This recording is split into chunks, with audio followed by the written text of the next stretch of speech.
We RRR Legends.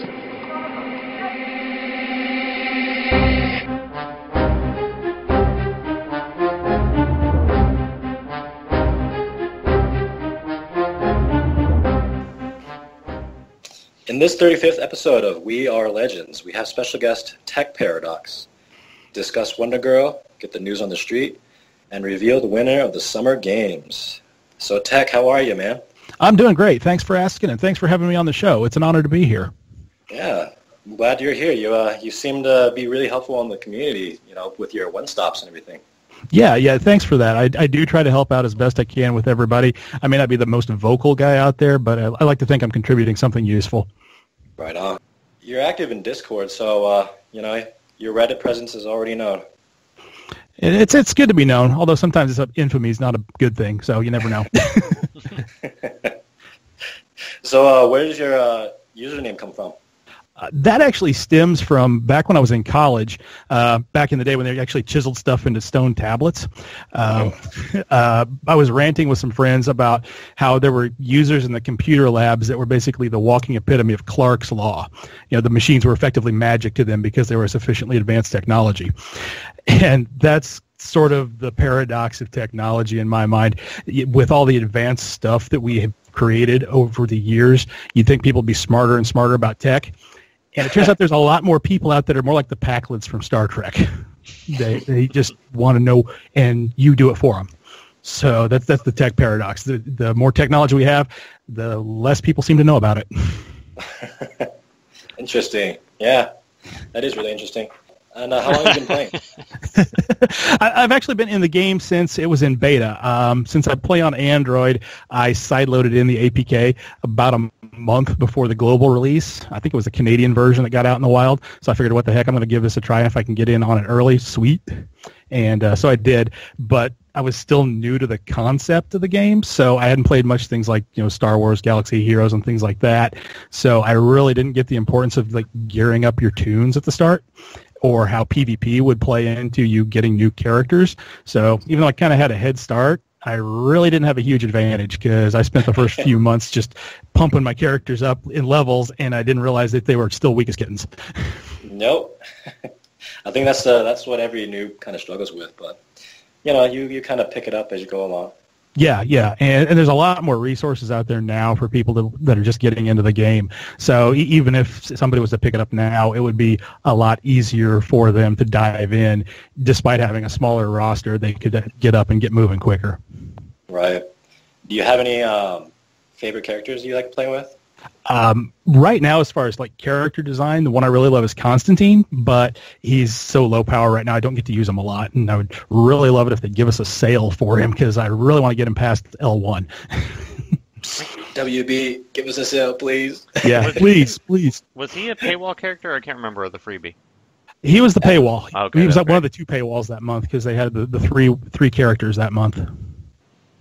And where? Yeah. If you want us to edit this out, just let us know. But weren't you a moderator at some point? No, actually, I've never been a moderator on the Reddit. I've never been a moderator on Discord. And people keep popping up and asking me, hey, can you change this person's name on Discord? Can you change that person's name on Discord? Can you give somebody access to this or that? I don't have that ability. And, I mean, it's honoring that they think I do. But that was the common consensus because everybody thought you were a mod or something for some reason. No. Yeah, I have no power here. Okay. Yeah, but people hit me up. I'm like, no, I can't do that. I would if I could, but I can't. Where does the one-stop post come from? I guess that's what you're famous for. Yeah. Well, that stems from my actual real-time job because I work in tech and network support. And part of what I do is I do documentation for reference purposes for stuff that we roll out to everybody. And one of the things that drives me up the wall is people asking the same questions over and over and over. I mean, I don't mind people asking questions, but when I answer the same thing 10 different times, it gets a little arduous. So when we see people popping up in the Reddit asking, hey, what are the challenges for the month? Or who's the new hero? Or who's the freebie? Who's the paywall? That just drove me up the wall because it's the information's right there over at WB's forum. Go look. Right. I mean, I mean, people still post those questions, but you're helping. You're doing a service for us anyway. Yeah, exactly. I mean, people are just kind of adverse to looking for it, so I just said, screw this. I'm just going to stick all this in one post, and hopefully people will look there, so they'll stop cluttering it up.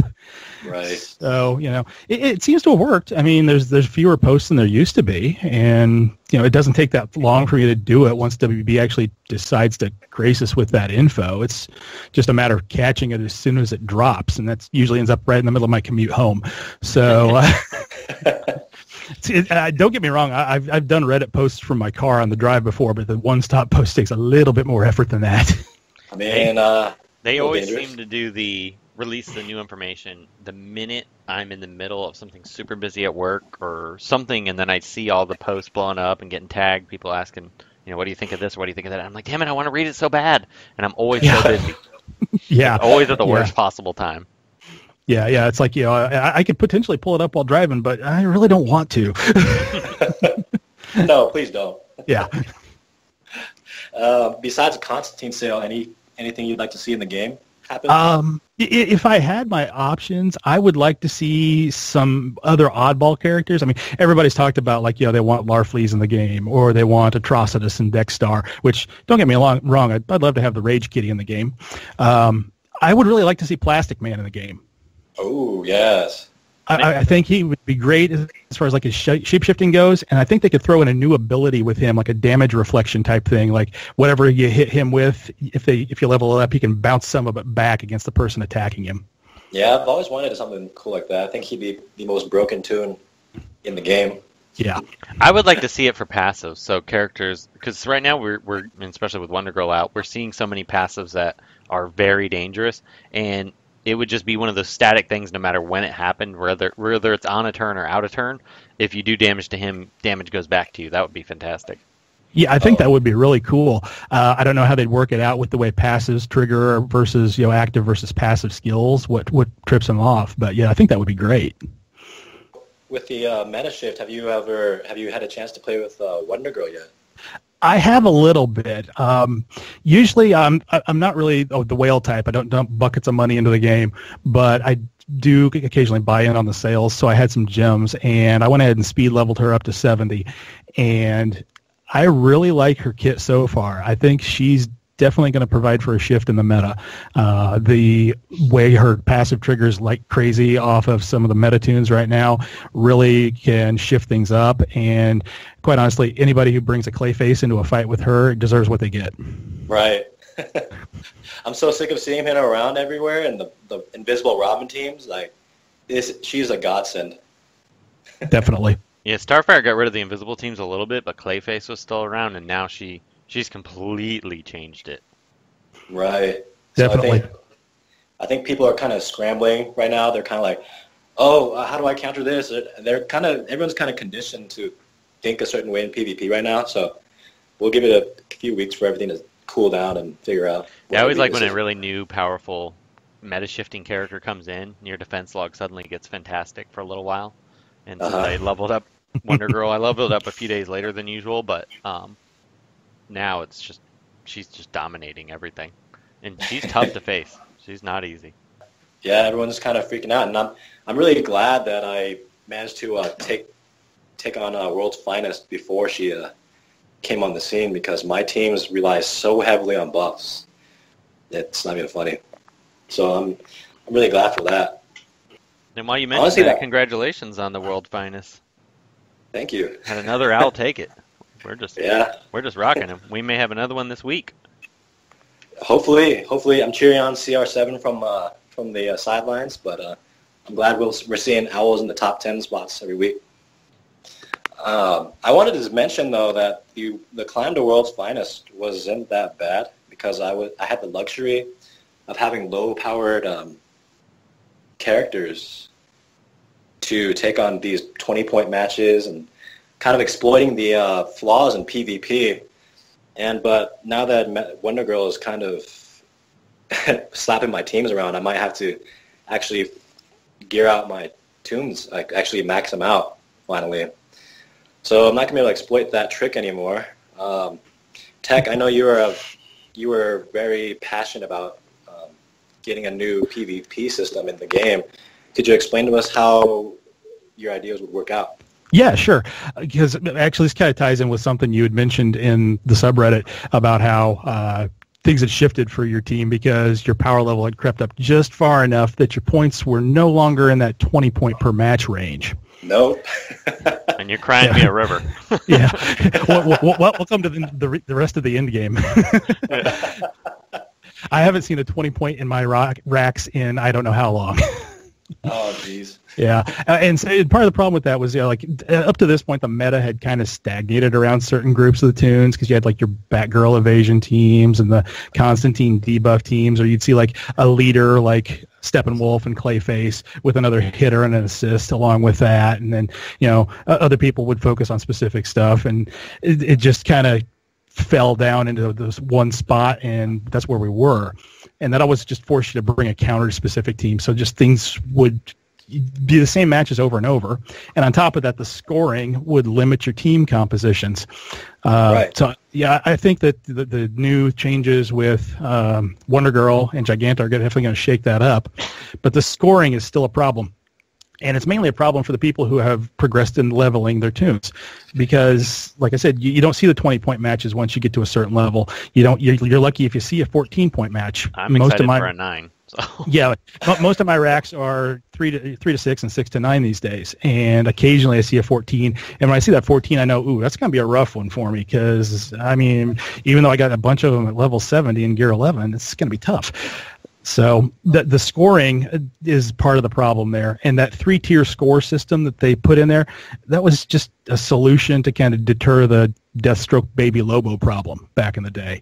And while it did somewhat, people just didn't care. They're like, oh, screw it, I'll take the lower win, because even though they're running with a low-powered team, they're still getting 8 to plus points out of it when they would win against a 20-point team.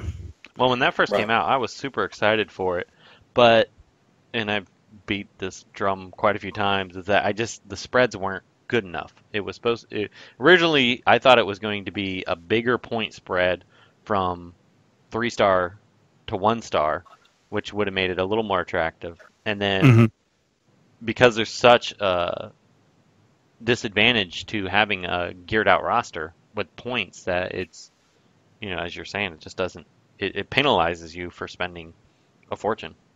Yeah, exactly. The loss of those points, it prevents you from bringing other stuff into the game. It's like the ones that rely on the death mechanics, Jessica and Constantine and Swamp Thing and Doomsday and Grundy.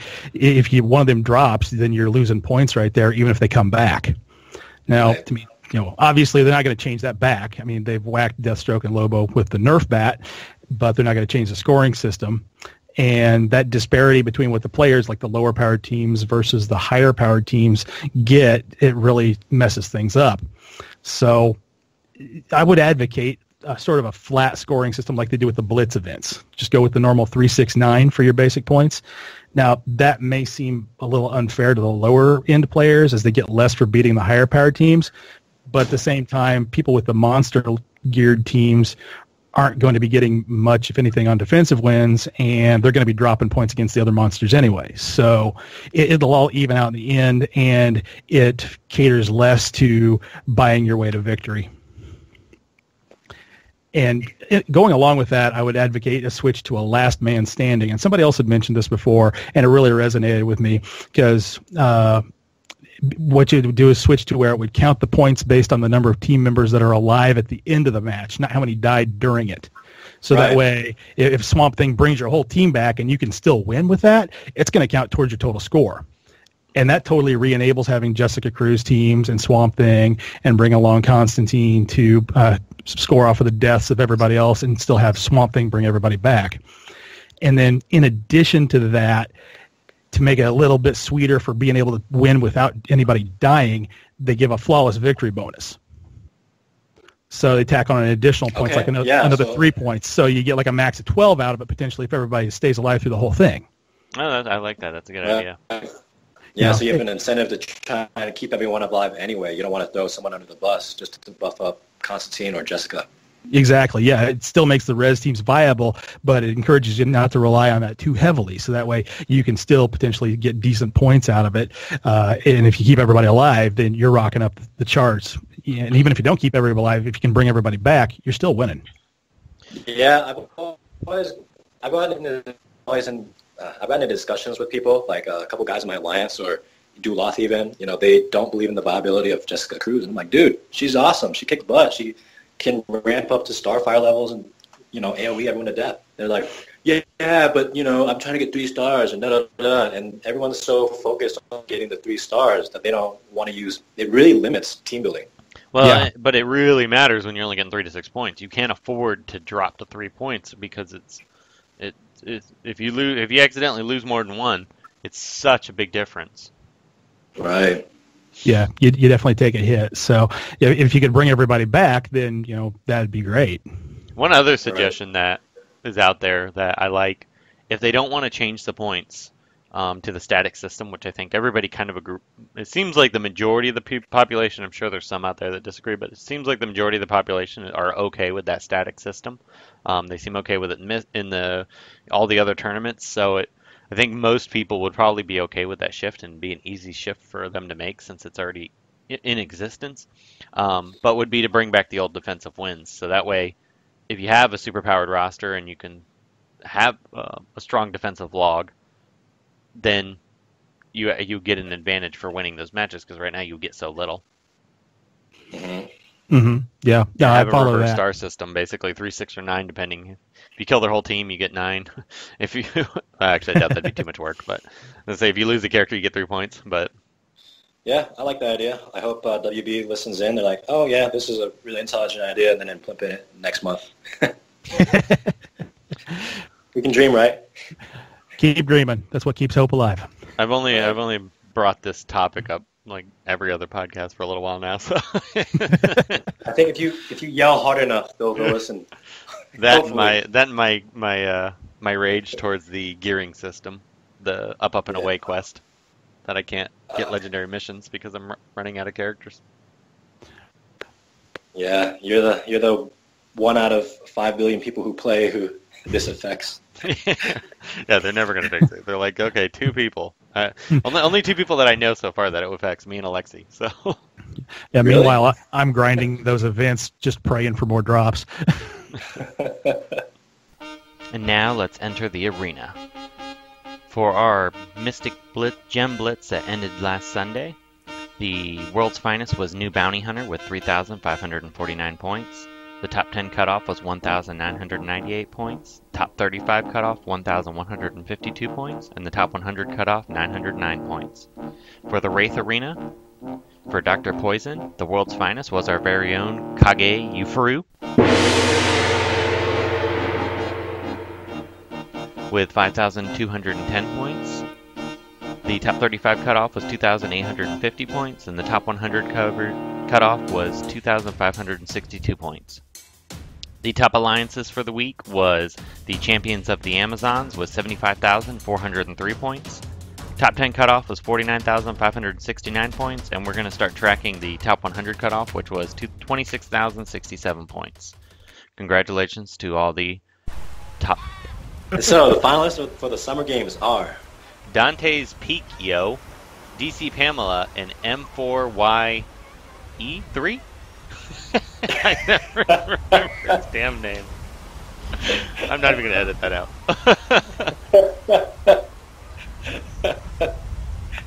You want to go through that again? No, I'm gonna just leave that. I'll just snip the end. And the winner is DC-Pamela. Now I know some people are gonna say that you weren't real impressed because she was using revivers, but you have to remember that when you watch this video, and I included a link in the show, she only had 1 revive out of the whole thing. So for a 13k team, and I know it's Constantine, he's pretty strong, to be able to beat a Superman team, that was pretty impressive to me. And there was actually, I think, an affinity disadvantage through a lot of it as well. So that was a pretty impressive video. The other 2 were very close contenders. We had a heated debate about it. Me and Kage almost no longer became friends, but it worked out.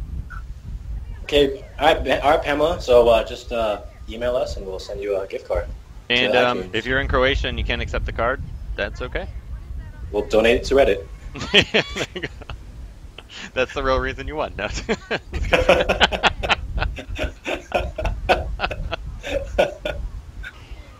Okay. And we wanted to remind everyone that we will be having our great crossover episodes with the Oddsmen on Sunday the 22nd. We'll probably be airing sometime around 10:30 a.m., between 10 and 10:30 a.m. Eastern Time. We will have this live on Discord, and then the regular version will be released probably within the next couple days afterwards. So stay tuned for that. More information can be found on Reddit, and we'll also be releasing more information before the great crossover episode. All right, thanks for coming on, Tech. We really appreciate it. And thanks for having me on the show. It's been a lot of fun. All right. Look forward to having you on again. I would definitely be happy to come back anytime. Awesome. All right, guys. All right. See you. All right. Do you like the show? Consider becoming a patron and get a special show each month, our special Q&A episode. It's only $1 to have access to this. Check it out at patreon.com, We RRR Legends. Thanks for listening. You're not going to say anything? We are legends.